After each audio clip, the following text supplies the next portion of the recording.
केंद्र सरकार की 4 धाम परियोजना को लेकर सुप्रीम कोर्ट ने दी अनुमति। सुप्रीम कोर्ट ने ऑल वेदर राजमार्ग परियोजना में सड़क की चौड़ाई बढ़ाने और डबल लेन हाईवे बनाने के लिए केंद्र को दी हरी झंडी। दिनेशपुर में मचा हड़कंप, 22 वर्षीय महिला ने फांसी लगाकर की आत्महत्या। मामले की जांच में जुटी पुलिस।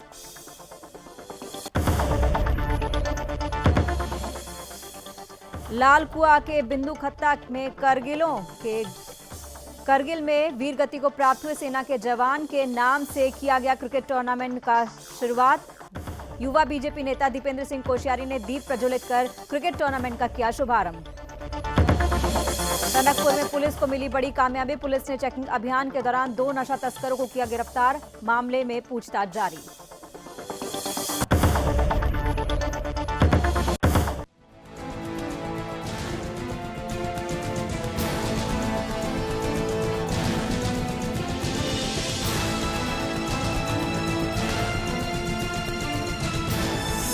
आप देख रहे हैं सुदर्शन न्यूज। नमस्कार, मैं हूं पूजा सिंह और आप देख रहे हैं उत्तराखंड विशेष। 4 धाम उत्तराखंड 4 धाम परियोजना को अनुमति मिल चुकी है। केंद्र सरकार की 4 धाम परियोजना को मंगलवार को सुप्रीम कोर्ट ने अपनी अनुमति दे दी है। सुप्रीम कोर्ट ने ऑल वेदर राजमार्ग परियोजना में सड़क की चौड़ाई बढ़ाने और डबल लेन हाईवे बनाने के लिए केंद्र को हरी झंडी दिखा दी है। कोर्ट ने मामले की सुनवाई करते हुए कहा कि हाईवे के लिए सड़क की चौड़ाई बढ़ाने में रक्षा मंत्रालय की कोई दुर्भावना नहीं है। अदालत सशस्त्र बलों की ढांचागत जरूरतों का अनुमान नहीं लगा सकती है।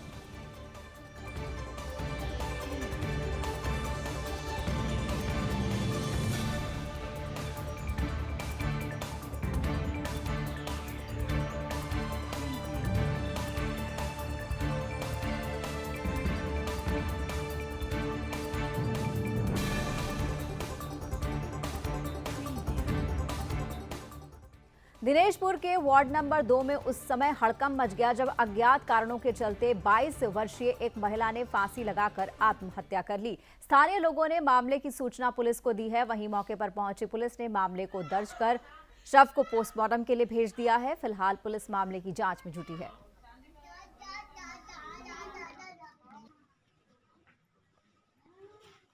ये एक दिनेशपुर की घटना है जिसमें जो है एक महिला की मौत हुई है, जिसकी शादी को अभी 2 साल तक हुए हैं और जिसमें जो है पुलिस यहाँ पर सीओ साहब और कोतवाल दिनेशपुर उपस्थित हैं, उनके पंचायतनामे से जो है कार्रवाई की जा रही है।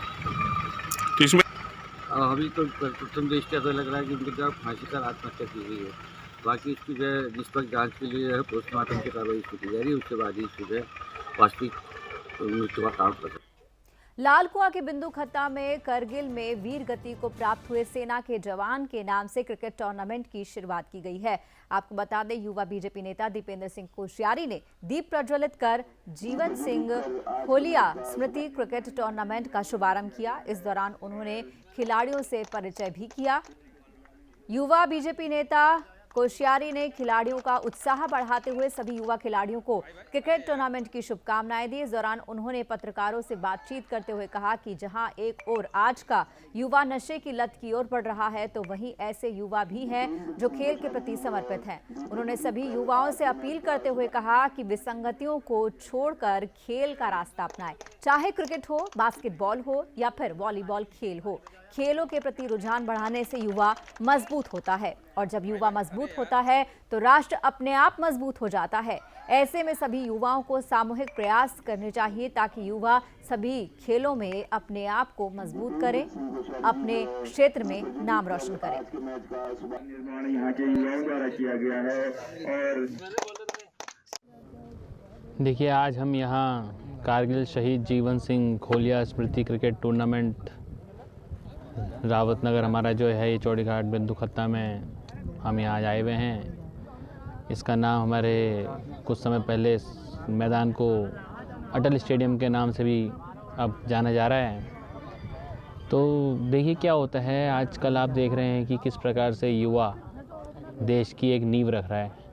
आज जो युवा है वही कल का भविष्य है और आपको पता है ना, जैसे भविष्य साकार और सुंदर कब होता है, जब युवा का जो बेस होता है, जो युवा जब अपनी भूमिका बनाना शुरू करता है, जब वो मजबूत होती है तो भविष्य खुद ही मजबूत होता है। तो उसी प्रकार से आप सभी लोग देख रहे हैं कि आज जहाँ एक और कई जगह ऐसा हो रहा है कि लोग नशे में हैं, लोग नशा में लोग धुत हो रखे हैं, उसी चीज़ को कम करने के लिए ये लोग के ये बहुत अच्छे प्रयास हैं कि यहाँ जगह जगह और भी जगह जो लोग आजकल टूर्नामेंट करवा रहे हैं या अलग अलग प्रकार के टूर्नामेंट, जैसे आज अभी हम क्रिकेट के टूर्नामेंट में पुलिस अधीक्षक देवेंद्र पीछा के नेतृत्व में टनकपुर में नशे के खिलाफ ऑपरेशन क्रैकडाउन चलाया जा रहा है। इस अभियान के तहत टनकपुर क्षेत्र में चेकिंग अभियान के दौरान 2 नशा तस्कर को गिरफ्तार किया गया। बता दें कि आरोपियों के कब्जे से चरस बरामद की गई है। पुलिस ने मामले को दर्ज कर आरोपियों को जेल भेज दिया है। फिलहाल इस पूरे मामले में पूछताछ जारी है।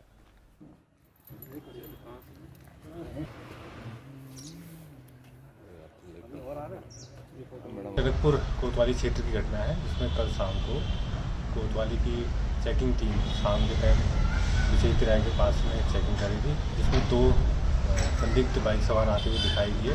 तो जिनको रोक करके पूछताछ की गई तो उनके पास से अवैध 990 ग्राम चरस बरामद। ऊधम सिंह नगर के नानक मत्ता गुरुद्वारे में दिल्ली किसान आंदोलन से घर वापसी कर रहे किसान पहुंचे, जहां किसानों ने नानक मत्ता गुरुद्वारे में मत्था टेका, अरदास की। इस दौरान किसान आंदोलन में मृत किसानों को श्रद्धांजलि अर्पित की गई। वहीं किसान नेता ने कहा कि 378 दिन चलने वाला किसान आंदोलन समाप्त हुआ है। सरकार ने उनकी मांगे मान ली है और किसान अपने घर को वापसी कर रहे हैं। घर जाने से पहले तराई क्षेत्र के सभी किसान नानक मत्ता गुरुद्वारे में मत्था टेकने पहुंचे, गुरु नानक देव जी का आशीर्वाद प्राप्त किया।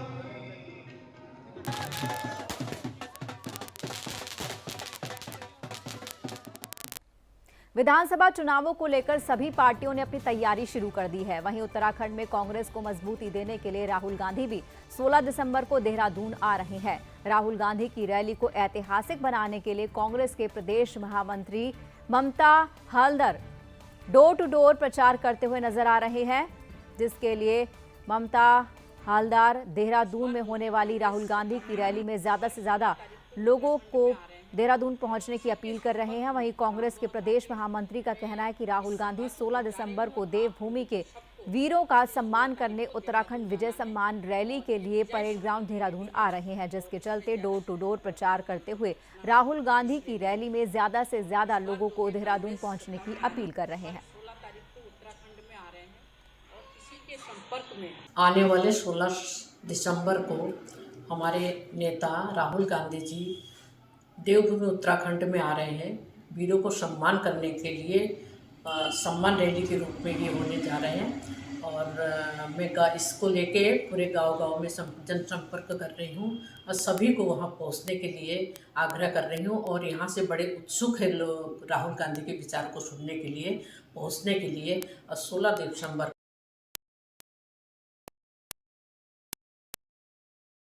वन प्रभाग के नए डीएफओ धर्म सिंह मीणा के कार्यभार संभालने के कुछ दिन बाद ही विवादों में घिर गए हैं। हरिद्वार वन प्रभाग में कार्यरत कर्मचारी अपने नए डीएफओ की कार्यशैली से खासे नाराज दिख रहे हैं, जिसके चलते कर्मचारियों ने उत्तरांचल फॉरेस्ट मिनिस्ट्री एसोसिएशन के बैनर तले वन प्रभाग हरिद्वार के डिवीजन कार्यालय के बाहर डीएफओ के खिलाफ धरना प्रदर्शन किया।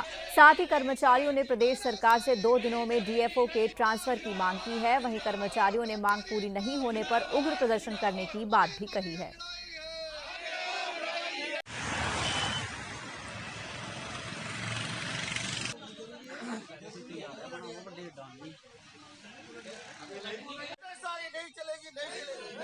मामला यह है कि 5 तारीख को धर्म सिंह मीणा ने ज्वाइन किया यहाँ पे और 2 दिन वो ऑफिस में बैठे और 2 दिन में उन्होंने सबको घूसखोर और कई चीज़ों से अभद्र व्यवहार करना शुरू करा। उन्होंने मेरे मुंह पे कैलेंडर फेंका। उन्होंने बोला कि भंडार शाखा में ये कोई कार्य नहीं है, आपको कार्य करते हुए कितने साल हो गए। मेरे को भंडार शाखा में 4 साल हो गए, सुचारू रूप से कार्य कर रहा हूँ और कोषागार, साथ में कोषागार भी देख रहा हूँ। 3 साल मुझे कोषागार देखते हुए भी हो गए और उन्होंने बोला तुम्हें काम नहीं आता है, तुम्हें कुछ नहीं आता, तुम्हें अधिकारी से ये पता नहीं है कि तुम्हें कहाँ कौन सी चीज़ रखनी चाहिए, क्या नहीं रखनी चाहिए। देखिए, मामला बहुत गंभीर मामला है। कर्मचारियों को रिश्वतखोर कहा जा रहा है, उनके बॉडी स्ट्रक्चर पे कमेंट किए जा रहे हैं, इतने अभद्र भाषा, इतनी गंदे कमेंट किए जा रहे हैं। हमारा 1991 का यहाँ पे ये डिवीज़न स्थापित है। आज तक का कोई इतिहास नहीं रहा कि किसी कार्यालय कर्मचारी ने किसी अधिकारी के विरुद्ध जाकर इस तरह का कार्यक्रम किया। बहुत सभ्य स्टाफ है और ये दर्शाता है कि सबकी कार्य प्रणालियाँ, कि जितने भी हमारे पुराने अधिकारी रहे हैं सब ने सबकी चरित्र पंजिकाएँ बहुत अच्छी लिखी हैं, अच्छे कमेंट दिए हैं, कार्यों को सराहा है। लेकिन आज 5 तारीख को कोई नया डीएफओ आके यहाँ का कार्यभार ग्रहण करते हैं और 5 से लेकर 11 तारीख तक मात्र 2 दिन कार्यालय में बैठते हैं और वो इस तरीके से सबको बुला के बोल रहे हैं तुम घूसखोर हो। गांव के विद्यालय में प्रबंध समिति के चुनाव को लेकर किसान नेता सहित कई ग्रामीणों ने उपखंड शिक्षा अधिकारी का घेराव किया। दरअसल ग्रामीणों का आरोप है कि जनता जूनियर हाई स्कूल में प्रशासन की तरफ से प्रशासक नियुक्त किया गया है और निर्धारित समय पर प्रबंध समिति का चुनाव किया जाता है। वहीं विद्यालय में नियुक्तियों को लेकर भी किसान नेता विकास सैनी ने उपखंड शिक्षा अधिकारी पर भ्रष्टाचार का आरोप लगाया है। इस दौरान ग्रामीणों ने विद्यालय में प्रबंध समिति के चुनाव करवाने की मांग की है। विकास सैनी ने कहा कि अगर उपखंड शिक्षा अधिकारी निर्धारित समय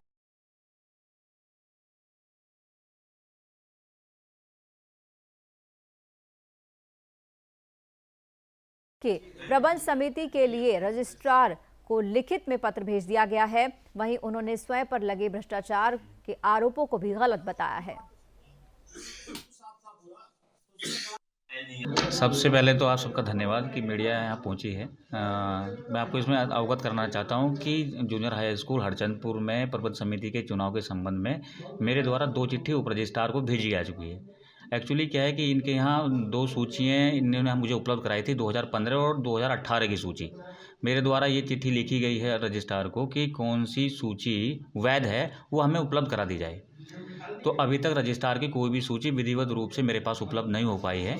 जैसे सूची उपलब्ध होती है उसमें चुनाव विधिवत रूप से संपन्न कराया जाएगा। रहा बात नियुक्ति की प्रक्रिया की है, जैसे कि किसान नेताजी हमारे यहाँ बैठे हैं, उन्होंने इस तरह का आरोप लगाया कि किसी लोगों के द्वारा मेरे फर्जी सिग्नेचर करके एक लेटर जारी किया गया है, जो गलत है। कि इन्होंने जो है ना पूरा भ्रष्टाचार फैला रखा है। मतलब जब कोई अभी हरचंदपुर निजामपुर में वहाँ एक स्कूल है, उसके चुनाव ना कराकर, ताकि जो वहाँ भर्तियाँ हैं वो पारदर्शिता मतलब साफ़ सुथरी हो सकें, इन्हें कमाने पैसे। तो एक कक्षा 15-15 लाख रुपए मांग रहे। जो बच्चे हमारे पात्र हैं उन लोगों से कह रहे उनके पास इन्होंने नियुक्ति के लेटर भेजे जो है उसके लिए, तो उनके पास फिर इनके कर्मचारी पहुंच रहे। उसके बाद कह रहे कि भाई तुम्हारा कितना जुगाड़ है पैसे देने का। उन्होंने कहा हमारा 3-4 लाख है, इनकी डिमांड है 15 लाख की। तो फिर उसके पास दूसरा लेटर जा रहा कि ये भर्ती कैंसिल होगी और ये भर्ती फिर दोबारा खोल ले अपनी नियुक्तियां।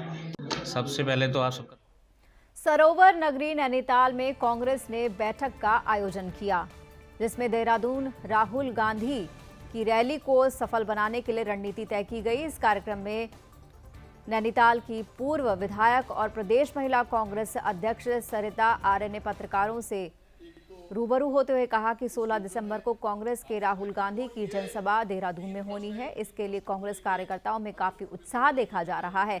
प्रत्येक विधानसभा से लगभग हजारों की संख्या में कांग्रेस कार्यकर्ताओं के पहुंचने की उम्मीद है।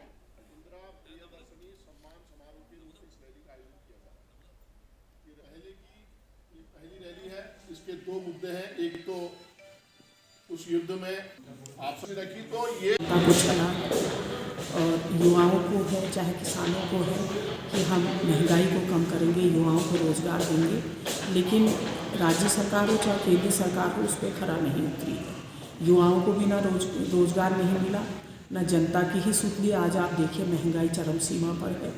इसी को देखते हुए 16 तारीख को जिस तरह से स्वर्गीय इंदिरा गांधी जी ने बांग्लादेश पे विजय पाई थी, तो हम आज सैनिक सम्मान के रूप में 16 तारीख को माननीय राहुल गांधी जी की रैली है देहरादून में, उसको सैनिक सम्मान के रूप में हम लोग मनाने जा रहे हैं। रामनगर हल्द्वानी मार्ग पर सड़क पार कर रहे तेंदुए को अज्ञात वाहन ने टक्कर मार दी, जिसमें तेंदुए की दर्दनाक मौत हो गई है। वहीं मौके पर मौजूद लोगों ने इस मामले की सूचना वन विभाग को दी। मौके पर पहुंचे वन विभाग के कर्मचारियों ने तेंदुए के शव को कब्जे में लेकर पोस्टमार्टम के लिए भेज दिया। वहीं वन विभाग का कहना है कि जिस तेंदुए की मौत हादसे में हुई है उसकी उम्र लगभग 4 साल थी। रेंज अधिकारी ने कहा कि पोस्टमार्टम के बाद तेंदुए के शव को नष्ट कर दिया जाएगा। साथ ही उन्होंने कहा कि अज्ञात वाहन के खिलाफ कार्रवाई की जा रही है।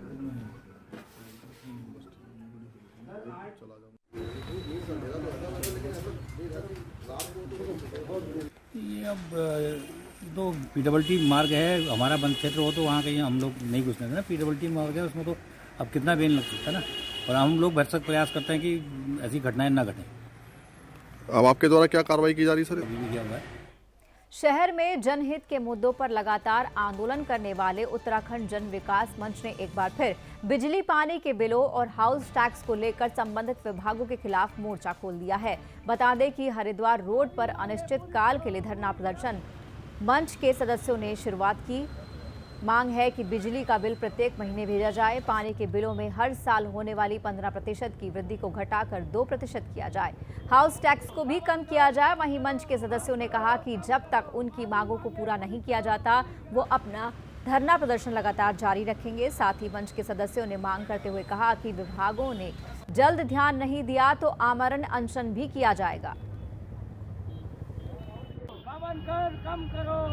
हमारी मांग है बिजली पानी, बिजली का बिल मंथली दिया जाए और बिजली में जो बिल के साथ जो है fuel charge, green tax, fix charge ये समाप्त किया जाए। पानी के बिलों पे जो है 15% की जो है प्रत्याशित वृद्धि हर साल हो रही है, जो 2006 से लगातार अनवरत जारी है, इसे वापस लिया जाए। इससे मात्र 2% से ऊपर नहीं होना चाहिए। और जो अभी हमारे सबके ऊपर जो पूरे ऋषिकेश नगर निगम के ऊपर एक बहुत बड़ी समस्या आई कि हाउस टैक्स वाला है, जिसे मतलब जो है संपत्ति कर हम कह रहे हैं, उसमें होटल इंडस्ट्री से लेके हर एक छोटा कमरे में रहने वाला व्यक्ति भी परेशान है। आपने छूट दी थी, मैंने करीब 1-1.5 साल पहले जब उस टाइम नेतृत्व है, सामाजिक पूर्ण सामाजिक नेतृत्व के साथ हम धरना स्थल पर यूथ कांग्रेस के प्रतिनिधि के तौर पर उपस्थित। पूर्व राज्य मंत्री यशपाल आर्य सितारगंज पहुंचे, जहां पूर्व राज्य मंत्री यशपाल आर्य ने शक्ति फार्म के समाजसेवी, प्रतिष्ठित व्यवसायी और पूर्व कांग्रेस प्रत्याशी से मुलाकात की। मुलाकात के दौरान वरिष्ठ समाजसेवी हुक्मचंद मित्तल के आकस्मिक निधन को लेकर संवेदना व्यक्त की गई। साथ ही उनके परिवार को ढांढस बंधाया। पूर्व राज्य मंत्री यशपाल आर्य ने मीडिया से रूबरू होते हुए कहा कि उत्तराखंड में प्रत्याशियों के चयन का फैसला कांग्रेस पार्टी की हाईकमान को करना है और जो भी फैसला हाईकमान का होगा सभी कांग्रेस पार्टी कार्यकर्ताओं और नेताओं को मानना होगा। वहीं यशपाल आर्य ने 2022 चुनाव पर चर्चा की। इस दौरान यशपाल आर्य ने बीजेपी पर भी निशाना साधा।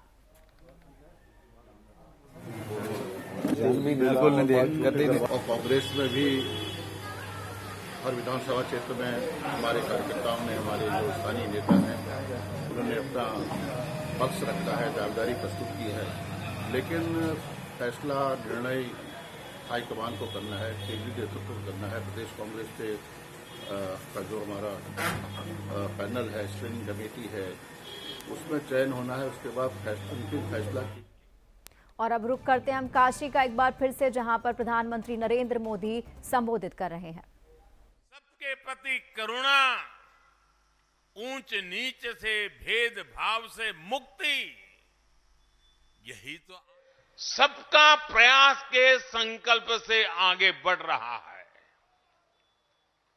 साथियों, स्वाधीनता संग्राम के समय सद्गुरु ने हमें मंत्र दिया था स्वदेशी का।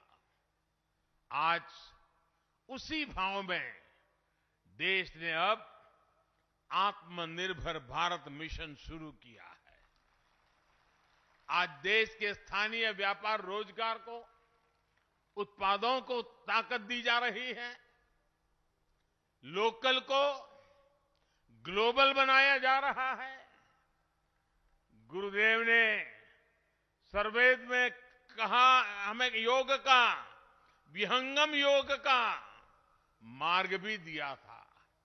उनका सपना था कि योग जन जन तक पहुंचे और भारत की योग शक्ति पूरे विश्व में स्थापित हो। आज जब हम पूरी दुनिया को योग दिवस मनाते हुए, योग का अनुसरण करते हुए देखते हैं, तो हमें लगता है कि सद्गुरु का आशीर्वाद फलीभूत हो रहा है। साथियों, आज आजादी के अमृत काल में भारत के लिए जितना महत्वपूर्ण स्वराज है, उतना ही महत्वपूर्ण सुराज भी है। हम दोनों का रास्ता भारतीय ज्ञान, विज्ञान, जीवन शैली और पद्धतियों से ही निकलेगा। मैं जानता हूं, विहंगम योग संस्थान वर्षों से इस विचार को आगे बढ़ा रहा है। आपका आदर्श वाक्य है, गावो विश्वस्य मातरः। गौ माता के साथ इस संबंध को सुदृढ़ करने के लिए गोधन को हमारी ग्रामीण अर्थव्यवस्था का एक स्तंभ बनाने के लिए देश में अनेक प्रयास हो रहे हैं। साथियों, हमारा गोधन हमारे किसानों के लिए केवल दूध का ही स्रोत न रहे, बल्कि हमारी कोशिश है कि गौवंश प्रगति के अन्य आयामों में भी मदद करे। आज दुनिया स्वास्थ्य को लेकर सजग हो रही है। केमिकल्स को छोड़कर ऑर्गेनिक फार्मिंग की तरफ विश्व लौट रहा है। हमारे यहां गोबर कभी ऑर्गेनिक फार्मिंग का बड़ा आधार होता था, हमारी ऊर्जा जरूरतों को भी पूरी करता था। आज देश गोबर्धन योजना के जरिए बायोफ्यूल को बढ़ावा दे रहा है, ऑर्गेनिक फार्मिंग को बढ़ावा दे रहा है, और इन सब से एक तरह से पर्यावरण की रक्षा भी हो रही है। आज से 2 दिन बाद 16 तारीख को जीरो बजट नेचुरल फार्मिंग, इस पर एक बड़ा राष्ट्रीय कार्यक्रम भी होने जा रहा है। इसमें पूरे देश से किसान जुड़ेंगे। मैं चाहूंगा कि आप सभी भी 16 दिसंबर को प्राकृतिक खेती के बारे में ज्यादा से ज्यादा जानकारी प्राप्त करें और बाद में किसानों को घर घर जाके बताएं। एक ऐसा मिशन है जिसे जन आंदोलन बनना चाहिए, और इसमें आप सभी अहम भूमिका निभा सकते हैं। साथियों, आजादी के अमृत महोत्सव में देश अनेक संकल्पों पर काम कर रहा है। विहंगम योग संस्थान सद्गुरु सदाफल देव जी के निर्देशों का पालन करते हुए लंबे समय से समाज कल्याण के कितने ही अभियान चला रहा है। आज से 2 साल बाद आप सभी साधक यहां 100वें अधिवेशन के लिए एकत्रित होंगे। 2 साल का ये बहुत उत्तम समय है। इसे ध्यान में रखकर मैं आज आप सभी से कुछ संकल्प लेने का आग्रह करना चाहता हूं। ये संकल्प ऐसे होने चाहिए जिसमें सद्गुरु के संकल्पों की सिद्धि हो और जिसमें देश के मनोरथ भी शामिल हो। ये ऐसे संकल्प हो सकते हैं जिन्हें अगले 2 साल में गति दी जाए, मिलकर के पूरा किया जाए। जैसे एक संकल्प हो, और हो सकता है हमें बेटी को पढ़ाना है। हमें हमारी बेटियों को स्किल डेवलपमेंट के लिए भी तैयार करना है। अपने परिवार के साथ साथ जो लोग समाज में जिम्मेदारी उठा सकते हैं, वो 1-2 गरीब बेटियों के स्किल डेवलपमेंट की जिम्मेदारी उठाएं। एक और संकल्प हो सकता है, पानी बचाने के लिए हमें अपनी नदियों को, गंगा जी को, सभी जल स्रोतों को स्वच्छ रखना है।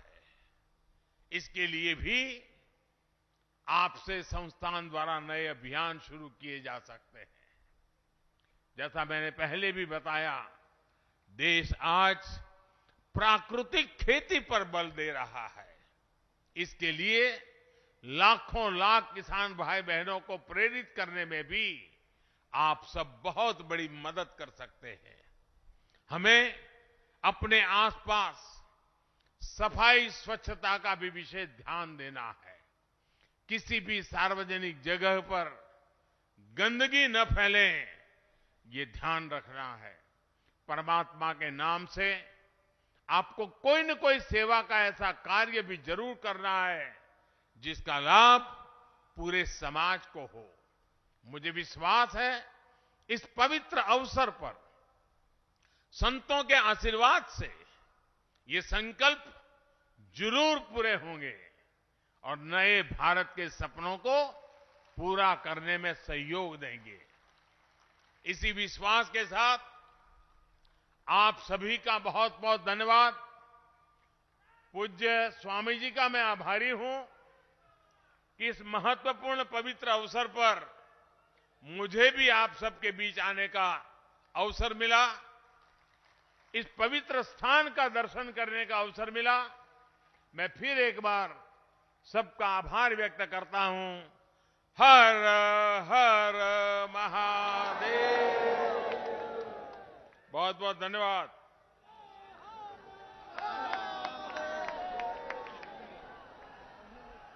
बहुत बहुत धन्यवाद माननीय, आपके प्रेरणादायी उद्बोधन के लिए। आजादी का अमृत महोत्सव वास्तव में संकल्पों का महोत्सव है और आपने इन्हीं शुभ संकल्पों को लेने की प्रेरणा दी। हम सब उन्हें सिद्ध करने का प्रयास करेंगे। इसी आश्वासन के साथ आपका बहुत बहुत धन्यवाद। जोरदार तालियों के साथ। तो आपने देखा कि वाराणसी के उमरा में प्रधानमंत्री मोदी ने अपना संबोधन दिया और देश को आगे बढ़ाने की अपील की। देश को स्वच्छ बनाने का जो संकल्प उन्होंने पहले दिया था, वो संकल्प यहां पर देना वो नहीं भूले। बढ़ते हैं अगली खबर की ओर। 2022 विधानसभा चुनाव को लेकर सभी राजनीतिक पार्टियां अपनी तैयारी कर रही हैं। इसी कड़ी में दिल्ली के सीएम अरविंद केजरीवाल उत्तराखंड के काशीपुर पहुंचे, जहां आम आदमी पार्टी के कार्यकर्ताओं ने सीएम केजरीवाल का जोरदार स्वागत किया। बता दें कि अरविंद केजरीवाल का उत्तराखंड में ये 5वां दौरा है। इस दौरान केजरीवाल ने जनसभा को संबोधित किया। केजरीवाल ने कहा कि उत्तराखंड नवनिर्माण में महिला सशक्तिकरण का अहम योगदान होगा। साथ ही केजरीवाल ने कहा कि मैं पिछले 3-4 महीने में कई बार उत्तराखंड आया हूं और जब भी मैं यहां आता हूं तो एक गारंटी देकर जाता हूं। उन्होंने कहा कि अगर आपकी सरकार बनती है तो उत्तराखंड में मुफ्त बिजली, रोजगार, मुफ्त तीर्थ यात्रा लोगों को मिलेगी।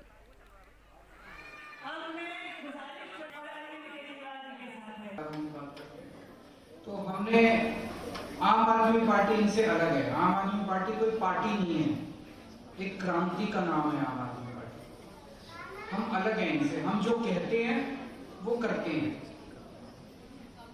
दिल्ली के अंदर भी जो जो वादे हमने दिल्ली की जनता को करे थे, एक एक वादा पूरा करा।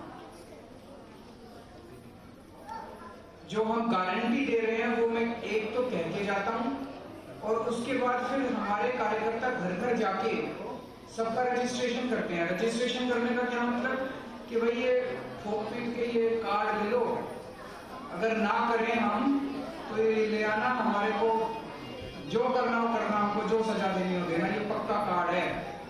तो कार्ड की गारंटी देके जाते हैं हम घर घर जाके, उस पर साइन होते हैं, दस्तखत होते हैं। दस्तखत क्या हुआ कार्ड है। तो जैसा कि कोटिया साहब बता रहे थे ये बीजेपी कांग्रेस वालों को बड़ी तकलीफ हुई है। सर कोर्ट चले गए, कोर्ट में जाकर कहते हैं केजरीवाल गारंटी क्यों दे रहा है जी? तो जज साहब बोले भाई क्या गलत कर रहा है, तुम भी दो गारंटी तो सबको देनी चाहिए। और उत्तराखंड विशेष में फिलहाल इतना ही, लेकिन एक ब्रेक के बाद भी सुदर्शन न्यूज पर खबरें जारी रहेंगी।